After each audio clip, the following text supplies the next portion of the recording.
Kayak Mbak Nunung mengingat sempat berjuang lagi melawan penyakit ya. Apa sih rahasia Mbak Nunung biar tetap sehat? Apakah minum jamu atau ramuan yang selama ini dilakukan? Sehat itu apa ya, nggak mesti harus minum jamu, nggak harus minum apa. Sehat itu yang kembali lagi ke diri kita ya. Jadi kita sakit apapun, kalau diobatin apapun dengan cara apapun, kalau diri kita nggak kepengen sehat ya percuma. Tapi kalau kita kepengen sehat ya kita harus jalanin apa kata dokter. Apalagi cancer itu memang obatnya cuma medis, sudah nggak ada lagi medis gitu loh. Medis ada yang gagal ya kan. Iya. Tapi memang cancer itu medis, sudah nggak ada lagi. Berarti selama ini masih menjalani kemoterapi? Oh enggak, kalau kemonya udah selesai. Sudah Karena selesai. saya sudah 4 tahun kan, sudah selesai. Rambut saya juga udah numbuh. Oh, sudah mulai Iya, numbuh. udah selesai. Cuman memang kalau belum 5 tahun itu belum boleh melepas alat-alat yang ada di dalamnya. Jadi setelah 5 tahun nanti baru boleh. Tapi kalau selama pengobatan ini ada minum obat-obat semacam gitu? Enggak Oh, ada. tidak ada. Oh, kalau minum obat ya karena saya kan ada gula, Oh. saya ada asam lambung, saya ada kolesterol. Jadi ya obatnya obat itu. Obat Jadi, di luar penyakit kalau ini untuk ya? kansernya, Iya. kanser itu nggak ada obatnya cuma kemo. Obatnya cuma kemo, udah nggak ada lagi. Oke. Dan kalau kita lagi kemo, mau dikasih obat yang sehebat apapun nggak ngefek. Gitu. Selama menjaga kesehatan fisiknya kan Mbak Nunung juga sempat menghadapi kesehatan mental ya. Itu apa sih yang membuat Mbak Nunung tetap kuat dalam menghadapi cobaan? Ya karena support banyak support dari keluarga paling utamanya, terus temen, terus ya banyak support dari kadang-kadang kita curhatan sama sesama yang sakit kanker gitu, penyintas kanker.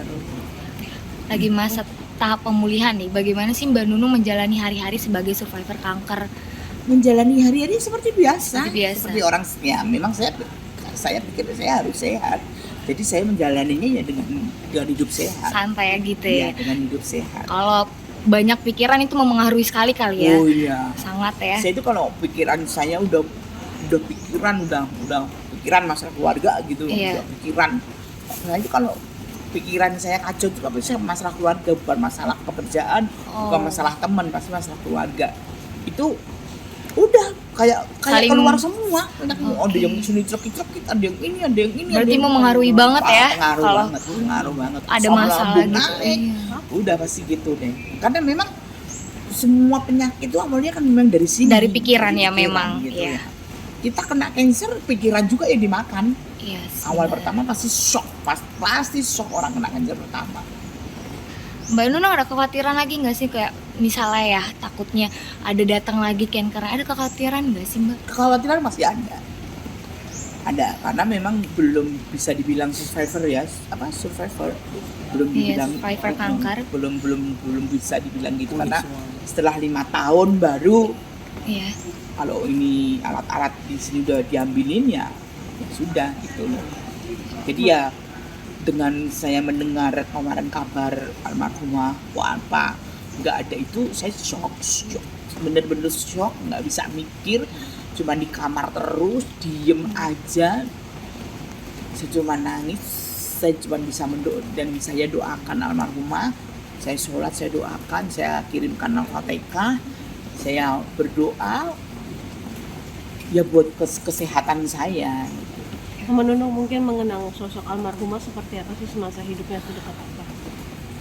Saya sama apa memang nggak intens ya, nggak deket banget, deket, ya. tapi sering ketemu. Dan pada saat ketemu itu anak itu polos gitu loh. Dia itu anaknya juga ya kan dia bercandanya enak gitu. Dia orang-orangnya ramah, grapya ya gitulah. Baik. Menurut saya baik. Melihat dan mendengar waktu beliau ternyata kena kanker juga, mungkin Mami sendiri kaget Nangis, sih? saya nangis. Walaupun waktu itu dia curhat sama saya kena juga mantu. Saya lemes, saya diem karena saya memikirkan bahwa dia lagi hamil gitu, Iya. lagi hamil gitu loh. Gimana ya pikiran orang awam nih ya, terus gimana babymu, gimana Iya. gitu. Saya kalau ya selalu nanyakan gimana babymu, baik-baik aja mami, ya udah gitu, sampai melahirkan. Akhirnya dia melahirkan dengan selamat, dia Iya, melahirkan baik. dengan benar, dan anak-anaknya sehat-sehat, dan almarhumah sendiri juga sehat kan. Ya kalau kesininya takdir mengatakan lain kan kita nggak ngerti ya.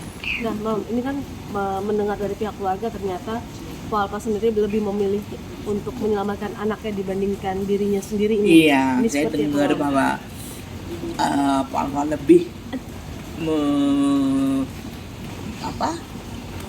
menginginkan anaknya. Pokoknya dia selalu, kalau dibilang dokter, dia selalu selamatkan anak saya.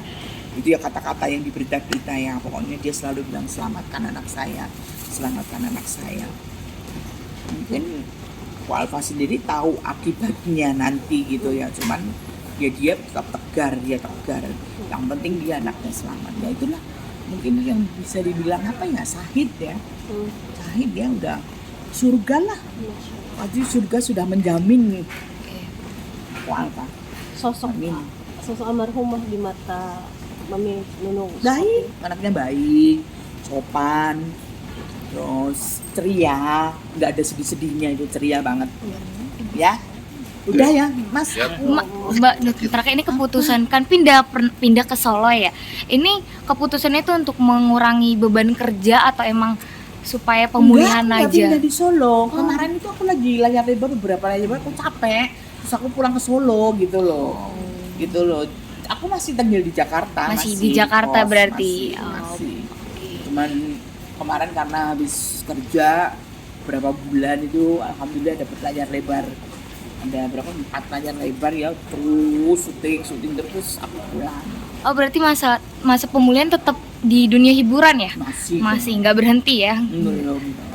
Oke. Oke, Makasih Mbak Makasih Nunung. ya.